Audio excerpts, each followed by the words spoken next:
Welcome back everyone. और आप सभी का स्वागत है शिक्षा जीएस सेंटर में। और आज हम बात करने वाले हैं उत्तराखंड की जियोग्राफी की एक बहुत ही इम्पोर्टेंट टॉपिक के बारे में है, जो कि है उत्तराखंड में झीलें, उत्तराखंड लेक्स, उत्तराखंड ताल, जो भी आप कहना चाहें कह सकते हैं। लेकिन हम इनके बारे में थोड़ी सी बात करेंगे और देखेंगे कौन से ज़िले में कौन सी झील है, उत्तराखंड में कितनी झीलें हैं, उत्तराखंड के किस किस मंडल में कितनी झीलें हैं और उत्तराखंड में किस टाइप की झीलें हैं। तो जब टाइप की बात आती है तो उत्तराखंड में ग्लेशियर टाइप की झीलें होती हैं, ग्लेशियर या ग्लेशियर, जिनको कि हिमनद भी कहा जाता है। वो झीलें हमें ज़्यादातर यहाँ पर मिलती हैं। तो अब जो हम बात करते हैं गढ़वाल और कुमाऊँ क्षेत्र की, तो हम देखते हैं कि कुमाऊँ में बहुत कम झीलें हैं। तो चलिए शुरुआत वहीं से करते हैं। सबसे पहले कुमाऊँ मंडल की अगर हम बात करते हैं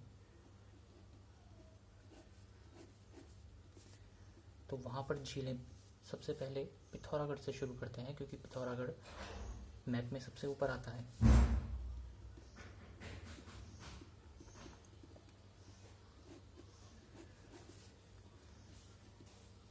देखिए, किसी भी चीज़ को इस तरीके से याद करने के लिए आपको ये जो सारी झीलों का जैसे मैं कर रहा हूँ उसी तरीके से आपको कई बार लिखना होगा। और कोई भी ट्रिक आप याद करते हैं तो ट्रिक याद करने में होता क्या है कि आपको बहुत सारी ट्रिक्स याद करनी पड़ेंगी। उत्तराखंड में बहुत सारे ज़िले हैं जहाँ पे बहुत सारी झीलें हैं, तो उसके लिए आप कितनी ट्रिक याद करेंगे। आप सारी झीलों को एक साथ लिखिए और लिखने के साथ साथ आपको आराम से याद हो जाएगा।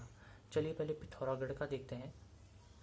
तो पिथौरागढ़ में बहुत सारी झीलें नहीं हैं, बहुत इम्पॉर्टेंट कुछ हैं, जिनमें आता है चिपला केदार,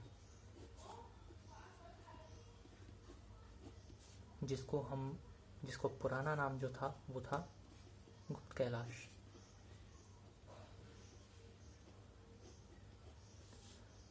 एक झील होगी। दूसरी झील हम मानते हैं यहाँ पे माहेश्वरी झील।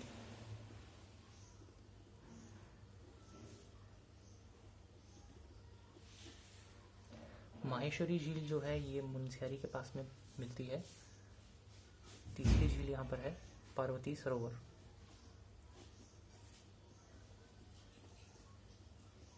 तो काफ़ी आसान है ये सब याद करना। देखिए, कैलाश जो है शिव जी से रिलेटेड है, पार्वती सरोवर भी शिव जी से रिलेटेड है, और माहेश्वरी झील जो नाम से लगता है ये भी शिव जी से रिलेटेड आप मान सकते हैं।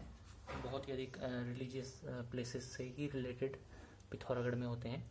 इसके बाद अगर हम देखें तो उसके नीचे आते हैं नैनीताल में। और नैनीताल में जो झीलें हैं बहुत ही इम्पोर्टेंट झीलें हो जाती हैं, क्योंकि बहुत सारी झीलें भी हैं। तो सबसे पहले नैनीताल की एक झील है जिसको हम एक साथ मानते हैं सप्तताल। सप्तताल को हम देखें तो 7 ताल हैं और ये तालों को एक साथ पढ़ना बहुत ईजी है। देखिए कैसे आप इनको अलग अलग ग्रुप्स में बांट सकते हैं। मैं इसी तरीके से याद रखता हूँ। ये आ गया राम ताल, लक्ष्मण ताल और सीता ताल। अब देखिए, इन तीनों के साथ एक इनसे रिलेटेड एक और ताल आ जाता है गरुड़ ताल। जैसा कि हम जानते हैं कि जो गरुड़ है वो विष्णु भगवान जी का वाहन है। तो ये चारों झीलें के नाम जो हैं ये आपस में एक जैसे रिलेटेड हैं। 4 हो गए हैं, 3 ताल और आपको देखने हैं। तो इनमें बहुत इम्पोर्टेंट है पूर्ण ताल, और इसका विपरीत पूर्ण मतलब फुल, और इसका विपरीत हो गया सूखा ताल। और एक तीसरा आ जाएगा नल दमयंती। नल दमयंती ताल को अगर आप देखें तो नल जो है, नल नील रामायण के कैरेक्टर थे, ये भी इसी से रिलेटेड आपको हो जाएगा। तो इसी तरीके से आप रिलेट करके याद रखेंगे तो आपको हमेशा याद रहेगा। ट्रिक्स के पीछे मत भागिए। आगे अगर नैनीताल में और झीलों की बात करें तो तल्ली ताल आ जाता है, साथ में भीमताल,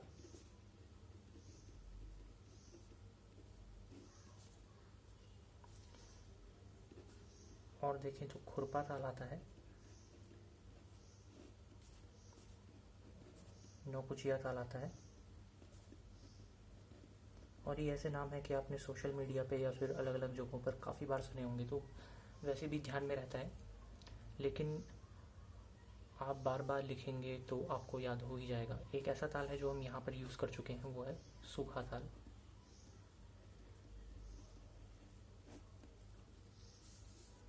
इसके बाद देखें तो सरिया ताल और माल ताल, सरिया ताल और मलबा ताल। एक और आ जाता है हरीश ताल। बहुत ही डिफ़िकल्ट नाम नहीं है, बार बार लिखेंगे तो आराम से आपको याद हो जाएगा। इसके बाद कुमाऊं क्षेत्र में 4 ऐसे ज़िले हैं जहाँ पर बहुत कम ताल हैं। सबसे पहले उधम सिंह नगर देख लेते हैं। इसमें 2 ताल हैं, द्रोण ताल और गिरी ताल। चंपावत का देखते हैं। चंपावत में आपको कृष्ण भगवान से रिलेटेड आता है श्याम ताल और झिलमिल ताल।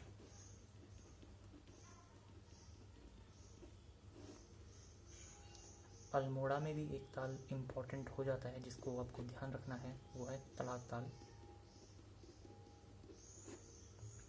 और बागेश्वर में भी एक ताल आता है सुकुंडा ताल। ये इम्पॉर्टेंट ताल हैं जिनके बारे में आपको पता होना चाहिए, जिनके बारे में क्वेश्चंस आते हैं। तो कुमाऊं में बहुत ज़्यादा ताल हमें देखने को नहीं मिलते हैं। आगे देखते हैं गढ़वाल में, जो कि बहुत सारे ताल यहाँ पर मिलते हैं और इम्पॉर्टेंट भी हैं। तो गढ़वाल का अगर हम देखें तो गढ़वाल क्षेत्र में उत्तरकाशी से हम शुरू करते हैं और उत्तरकाशी में आपको बहुत सारे ताल मिलेंगे। तो इसके लिए आपको बार बार लिखना पड़ेगा। फिर से कहता हूँ, ट्रिक्स के पीछे मत भागिए, ईजिली आपको याद हो जाएगा अगर आप बार बार लिखेंगे। जैसे कि केदार ताल, देवताल, और देवताल के बाद में आपको इम्पॉर्टेंट चीज़ एक याद रखनी है कि ये सरस्वती नदी का उद्गम स्थल माना जाता है। तो कई बार ऐसे क्वेश्चन भी आ जाते हैं कि सरस्वती नदी का उद्गम स्थल बताइए, तो आपको याद रखना है। फिर आ जाता है डोडी ताल, खेड़ा ताल,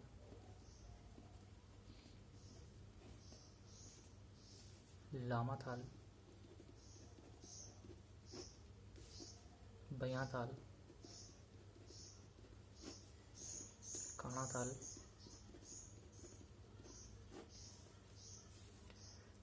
नचिकेता ताल,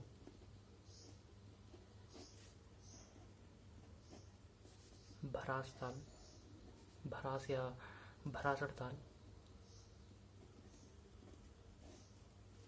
रोसड़ ताल। भरासड़ रोसड़ आपको ऐसे साथ में याद हो जाएंगे। आप देखेंगे तो बयां और काना ताल थोड़े ऐसे नाम है कि याद रहते हैं।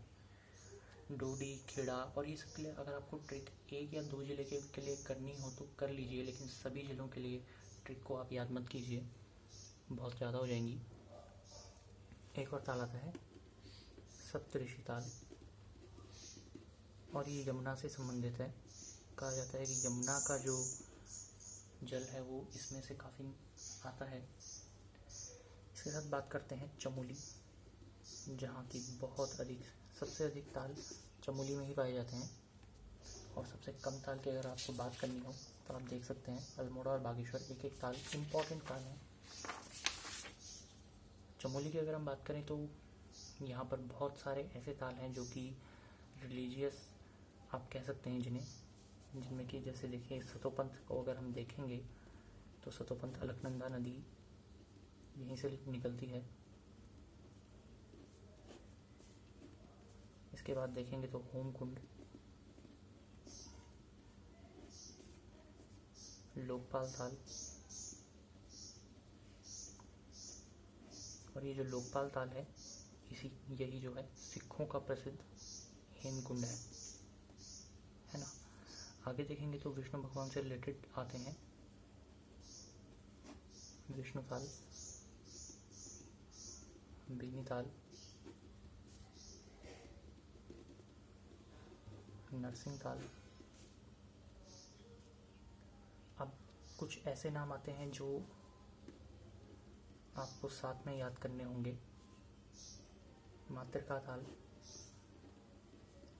काकभिशुंडी,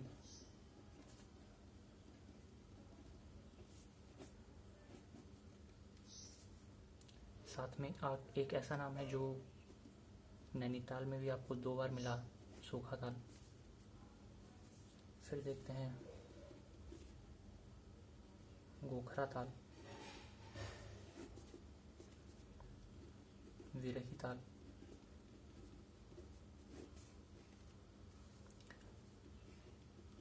झमताल, गुडियार ताल,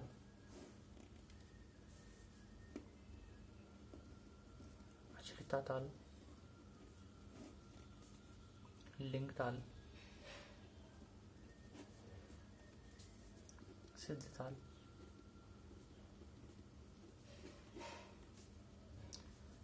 साथ में मणिताल,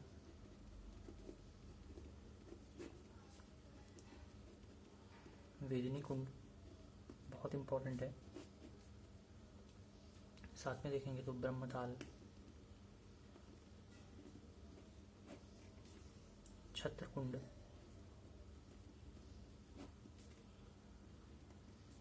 रूपकुंड और एक है चिनाब झील। तो आप देखेंगे इतने ज़्यादा याद करना बहुत मुश्किल हो जाता है, तो इनको अलग अलग भागों में तोड़ दीजिए। जैसे कि विष्णु भगवान के नाम पे ये हो गए, शिव जी से रिलेटेड आप इन्हें मान सकते हैं। लिंग ताल, सिद्ध ताल, मणि ताल को, ब्रह्मताल, छत्र कुंड, रूप कुंड को आप एक साथ मान सकते हैं। कुछ आपको याद करने होंगे, जैसे सूखा ताल आपको याद होना चाहिए कि 2 जगहों पर है।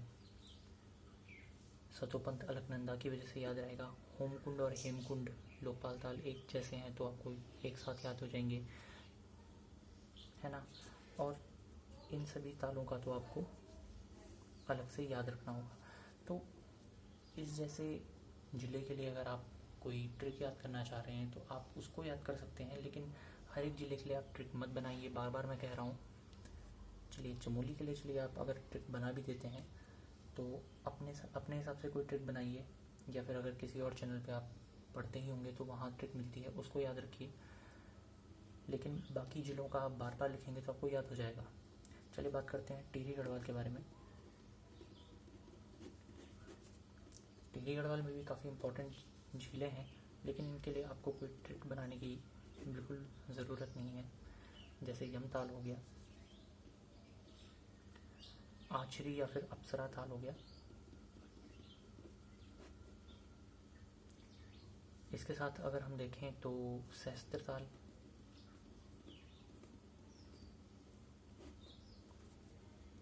साथ में भिलंग ताल,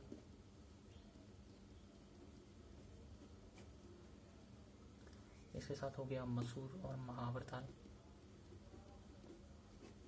एक जैसे नाम मैंने एक साथ लिखे हैं। और एक हो गया वासुकी ताल, लेकिन आप याद रखिए कि वासुकी ताल इतना बड़ा है कि इसका एक क्षेत्र रुद्रप्रयाग में भी आ जाता है, तो आपको ये भी ध्यान रखना है। और यहाँ पर भी देखिए मैंने एक जैसे नाम एक साथ रखे हैं, जैसे कि यम, अप्सरा और सहस्त्र। भिलंग तो एक जगह का नाम है, और मसूर और महासर एक जैसे सुनने में आते हैं, तो मैंने एक साथ रख लिए हैं। तो ये टिहरी गढ़वाल के इम्पोर्टेंट ताल हो गए हैं। आइए रुद्रप्रयाग पे आते हैं। रुद्रप्रयाग में भी बहुत सारे ताल नहीं हैं। इसमें एक वासुकी ताल का नाम तो आपको पता ही है, जो टिहरी गढ़वाल में भी है। साथ में इसके बाद आ जाता है चौरावाड़ी। ये भी आपको पता होना चाहिए, बहुत ही इम्पोर्टेंट जगह है, जो केदारनाथ की आपदा आई थी उससे भी रिलेटेड रहा है और मंदाकिनी नदी से रिलेटेड है, आपको याद होना चाहिए। साथ में देवरिया ताल,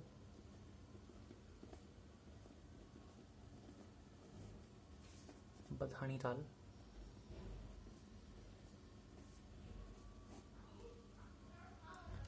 इसके अलावा अगर हम देखें तो एक गौरी कुंड आता है, जो कि मंदाकिनी के तट पर स्थित है। इसके अलावा अगर हम देखें तो एक कंचनी झील आती है, ये कंचनी झील मदमहेश्वर मंदिर के पास स्थित है। तो टिहरी, रुद्रप्रयाग, चमोली, उत्तरकाशी ये सब हो चुका है। इस तरीके से हम देखते हैं कि गढ़वाल मंडल में जो है वो कुमाऊं मंडल से अधिक झीलें हैं। उत्तराखंड में अगर पूछा जाता है आपसे किस प्रकार की झीलें हैं, तो ग्लेशियर या हिमनद प्रकार की झीलें उत्तराखंड में पाई जाती हैं। इसके अलावा भी बहुत सारी झीलें हैं, लेकिन एग्ज़ाम पॉइंट ऑफ व्यू से इम्पॉर्टेंट झीलें यही हैं। एक अगर पौड़ी गढ़वाल का आप देखना चाहें तो पौड़ी गढ़वाल में एक झील आती है बुल्ला नाम से, उसे आपको ध्यान रखना है। और रुद्रप्रयाग में चौरावाड़ी के पास में जहाँ पर महात्मा गांधी की अस्थियां को विसर्जित किया गया था, उस जगह को महात्मा गांधी सरोवर या कुंड नाम से भी जाना जाता है, ये भी आपको ध्यान रखना है। तो ये टॉपिक उत्तराखंड की झीलें कंप्लीट हो गया है। इसमें सारे लगभग इम्पॉर्टेंट झीलें जो उत्तराखंड की हैं वो सभी इसमें इंक्लूड कर दी गई हैं। तो आप लाइक कीजिए वीडियो को, सब्सक्राइब कीजिए। उत्तराखंड की सीरीज से रिलेटेड आपको वीडियोस चैनल पे जाके आपको उत्तराखंड की प्लेलिस्ट आपको मिल जाएगी जियोग्राफी की, उसमें आपको सारे वीडियोस मिल जाएंगे। भूकंप के ऊपर, आपदा के ऊपर मैं वीडियो बना चुका हूँ, और साथ में उत्तराखंड के मैप के ऊपर भी वीडियो बनाया है। आप उसे देखिए और जुड़े रहिए। तब तक के लिए स्टे ट्यून्ड।